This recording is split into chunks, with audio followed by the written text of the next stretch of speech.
কি আর বলবো এই দেশের কথা বলেন। এই যে সংসদে গেলেই আপনার চিল্লাচিল্লি কি হয়? এই কে রাজাকার ছিল, কে রাজাকার না, কে গুপ্ত না। এই যে সংসদে কি এইটা চিল্লাচিল্লি এখন কি শোভা পায়? এই যে স্বাধীনতার এত বছর হয়ে গেছে, এখন ওই স্বাধীনতার সময় কারা স্বাধীনতার বিরোধিতা করছে এইগুলো না। এই যে এই কারণে কিন্তু এই যে দেশ এখন এত পিছিয়ে আছে। আমগো বাংলাদেশ স্বাধীনতার পরও কিন্তু অনেক দেশ আছে যারা স্বাধীনতা অর্জন করছে বাংলাদেশের পরে, অথচ এই বাংলাদেশের চেয়ে কিন্তু তারা অনেক অনেক অনেক গুণ আগায় আছে। হ্যাঁ, তো এদের কিন্তু ওই দেশে কিন্তু এই ধরনের কোনো ঝামেলা নাই। হ্যাঁ, তো দেখা গেছে এই যেই সরকারি ক্ষমতা আসুক না কেন, দেখা গেছে এর ওই স্বাধীনতার সময় কে স্বাধীনতার বিরোধিতা করছে, মানে এরে শাস্তি দাও, এরে ফাঁসি দাও, এরে জেল দাও। মানে এইগুলা যেই গভর্নমেন্টে আসুক না কেন, এই গভর্নমেন্টের চিন্তা ভাবনা থাকে এই স্বাধীনতার সময় কারা বিরোধিতা করছে এই এগো ফাঁসি দেওয়া লাগবে। ভাই এখন এই যুগে আইসাই 2026 সালে আইসা যদি এই আপনার চিন্তা ভাবনা আমাদের যদি এখন উন্নত না হয়, তাহলে আমরা কি করব? এখন বিশ্ব আছে, দেখা গেছে একটা দেশের সাথে যুদ্ধ বাজলে, মানে এই দেশ রক্ষা করার জন্য এবং প্রতিহত করার জন্য এবং এদের সাথে যুদ্ধ করার জন্য কি দরকার, দেখা গেছে পারমাণবিক বোমা বানায়, এই বিভিন্ন ধরনের ড্রোন বানায়, মানে এরা আছে এই চিন্তা ভাবনা। আর আমরা বাংলাদেশের মানুষ চিন্তা ভাবনা আছি কি যে এই স্বাধীনতা বিরোধিতা কারা করছে, এই রাজাকার কারা।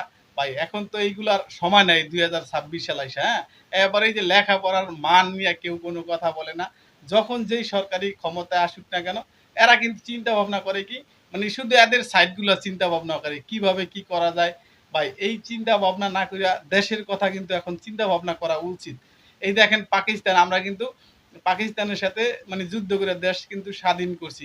এই পাকিস্তানও কিন্তু মানে আমাদের চেয়ে কিন্তু অনেক ভালো আছে।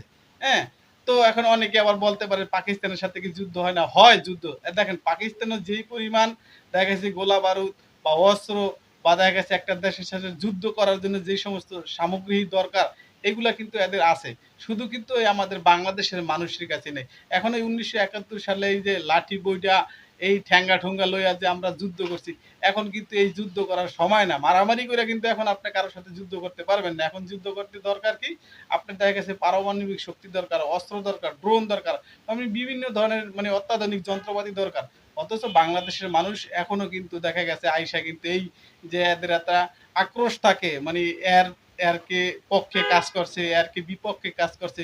মানে এইগুলা নিয়ে কিন্তু এখন সংসদে আলোচনা হয়। ভাই সংসদে এখন এই ধরনের বিষয় নিয়ে আলোচনা না কইরা দেখা গেছে সংসদে আপনাদের এমন কিছু আলোচনা করা দরকার, এমন কিছু আইন পাস করা দরকার যেইগুলা বাংলাদেশের জন্য মানে উপকারে আসবে এবং ভবিষ্যতের প্রজন্মের জন্য যারা আছে বাচ্চারা, হ্যাঁ, এরা যাতে ভালো কিছু শিখতে পারে। কিন্তু এখন সংসদে বইসা যদি আপনারা কাইজ্জা করেন, হ্যাঁ, তো দেখা গেছে আপনাদের এখন যে ভবিষ্যৎ প্রজন্ম আছে, এরা কি শিখবো আপনাদের কাছ থেকে? ভাই এরা যাতে কোনো কিছু শিখতে পারে এমন কিছু সংশোধন আপনারা পাস করেন এবং দেশের উন্নতি করার জন্য কিছু আইন পাস করেন, যেইগুলা এখন আপনি দেখা গেছে ক্ষমতায় আসছেন, আপনার মতন করে আপনি একটা আইন পাস করছেন, যেটা গণতান্ত্রিক দেশে, হ্যাঁ, আপনার সবার জন্য আইন থাকবো। যেটা যে কোনো গভর্নমেন্ট আসুক না কেন, আপনার আইন কারোর জন্য না, আইন সবার জন্য। মানে আইন কোনো গভর্নমেন্টের জন্য না, ব্যক্তিগত কোনো আইন পাস করা যাবে না। দেখা গেছে আপনি আপনার ক্ষমতা আইসা এখন আপনি একটা আইন পাস করলেন, আপনি যখন আবার ক্ষমতা থেকে চলে যাবেন তখন কিন্তু কি এই আইন আবার পরিবর্তন হয়ে যাবে। তো আইন কিন্তু এরকম হওয়া দরকার না। গণতান্ত্রিক দেশে আইন হওয়া দরকার যেই আইন আপনি মনে করেন যে কোনো সরকার আসুক না কেন সবার জন্য বহাল থাকবো।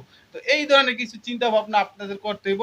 সংসদে বসে এই এরে নিয়ে ওরে নিয়ে গবেষণা এইগুলো নিয়ে আলোচনা না কইরা সংশোধনে আপনারা এমন কিছু আলোচনা করেন যাতে দেশ ও জনগণের ভালো হয়। হ্যাঁ, তো এমন কোনো চিন্তা ভাবনা আপনারা করেন।